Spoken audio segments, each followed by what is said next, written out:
kas jādara, lai satiktu savu mīļoto vīrieti ātri.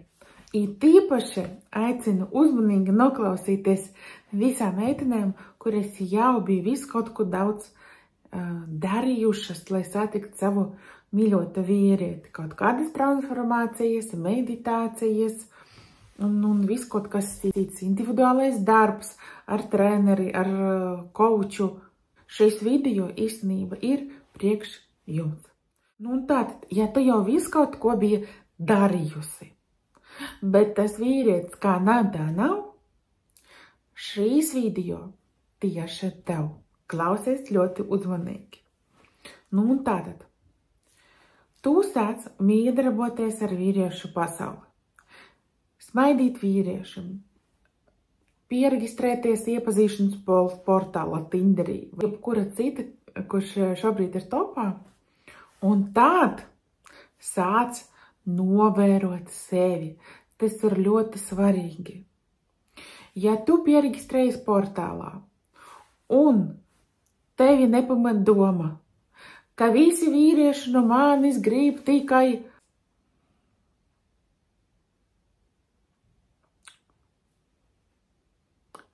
es nezinu, vai drīkstu tādu vārdu YouTube'ā teikt?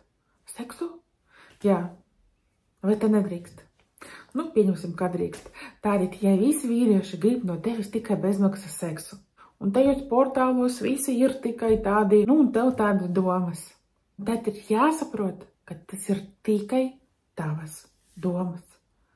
Jo iepazīšanas portālā ir visi, pilnīgi visi. Jā, tur pilns ar tādu bezmaksas seksa meklētāju. Jā, tur pilns ar cilvēkiem, kas vispār nemeklē attiecības, bet Dievs vispār to zina, ko viņi meklē. Bet arī tur ir pilns ar cilvēkiem, ar vīriešiem, kuri vēlās attiecības, kuri vēlās ģimeni.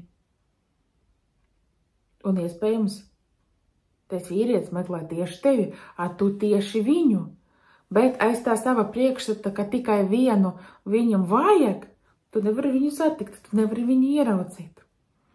Tātad, tu vari jau secināt, ka tavs priekšstats, ka visiem vīriešiem vajag tikai vienu, ir šķērslis uz laimīgām attiecībām.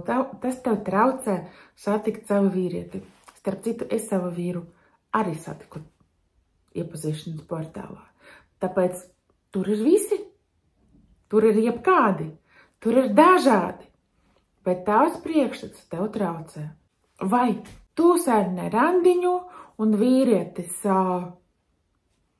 saka, brauc uz randiņu pati, maksā rēķinu kafejnīca pati. Un tāda tu tāda, kā es tajā brīdī jūtos? Es jūtos nenovērtēta, bet kā tu gribi justies? Es gribu justies svarīga, novērtēta, īpaša. Un tāda tas nozīmē, ka nevis vajag tos visus vīriešus mainīt, jo viņi ir visādi dažādi. Un jā, ir vīrieši, kuri neprot novērtēt sievieti vai viņu cienīt, ja tādi ir. Un tavs uzdevums nevis to vīrieti paraudzināt, nevis draudzeni zvanīt un teikt, iedomājies, kādi viņi, vispār kauna nav, vispār cieņas nav, visi vīrieši kā viens, tā šausmas.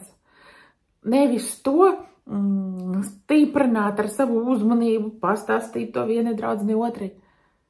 Bet tev vajag novērzēt uzmanību uz sevim. Tātad, kāpēc es piesaistu tādus vīriešus? Tātad, man ir jāstiprina sajūtu, ka es esmu vērtība. Man ir jāstiprina sajūtu, savu sajūtu, ka es esmu īpaša.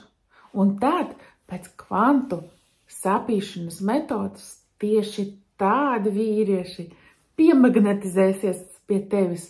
Tieši tādus vīriešus tu piesaistīsi. Secinājums. Nelaid garām nevienu savu nepatīkamu sajūtu, komunicējot un mīdarbojoties ar vīriešu pasauli. Ja kaut kas tajā komunikācija tev nepatīk, apakšā tam ir doma, pārliecība, priekšstats. Vai nu par sevi, vai nu par vīriešiem, vai nu par attiecībām. Un tā tev vajag būt izcilam Sherlock Holmesam, detektīvām. Tev vajag atrast un noķert to domu un to transformēt. Kā transformēt? Ja tev ir savas metodas, droši dari visu, darbojies, kā tu vien vari. Tu vari nākt transformēt šīs pārliecības pie manis, bet tikai es pieņēmu individuāli šobrīd. Tikai tas sievietes, kuras ir manā klubā par attiecībām, lai es zinu, ka mēs esam uz viena viļņa un mums ir vienādas vērtības.